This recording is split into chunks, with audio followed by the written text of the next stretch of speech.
রাজনীতি আর ক্রিকেট দুটো সম্পূর্ণ আলাদা বিষয়। তবে ক্রিকেট মাঠে যেমন রাজনীতির প্রভাব দেখা যায় হরহামেশায়, ঠিক তেমনি রাজনীতির মাঠেও ঢুকে পড়েছে ক্রিকেট। তামিলনাড়ু রাজনীতির মাঠে থালাপতি বিজয়ের জয়ের পেছনে কাজ করেছে ক্রিকেটের আবেগ, আর যার কেন্দ্রীয় চরিত্রের নাম মহেন্দ্র সিং ধোনি। 2026 সালের বিধানসভা নির্বাচনে তামিলাগা ভেট্রি কাজাগাম হঠাৎ করেই বড় শক্তি হিসেবে উঠে এসেছে। দলের নেতা বিজয়ের জনপ্রিয়তা তো ছিলই, কিন্তু এই উত্থানের পেছনে ক্রিকেটের প্রভাব স্পষ্ট। শুরু থেকেই কৌশলটা ছিল পরিষ্কার। রাজনৈতিক কৌশলবিদ প্রশান্ত কিশোর বলেছিলেন, তামিলনাড়ুতে জিততে হলে ধোনির মতো জনপ্রিয় হতে হবে, কারণ এই রাজ্যে ধোনি শুধু একজন ক্রিকেটার নন, একটা আবেগ।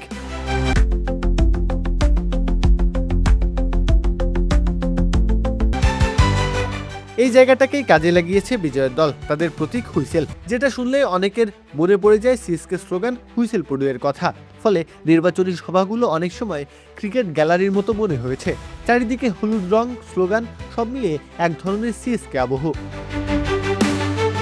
তরুণদের মধ্যেও এর প্রভাব পড়েছে। যারা মাঠে ধোনির জন্য চিৎকার করে, তারা এবার ভোটের সময় সেই একই আবেগ দিয়ে বিজয়ের দিকে ঝুঁকেছে। সহজভাবে বললে ক্রিকেটের ফ্যানবেসটাই রাজনীতির মাঠে এসেছে।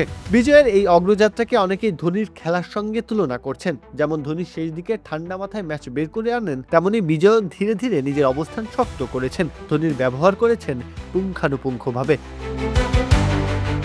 প্রত্যহ কাব্য, খেলা ৭১।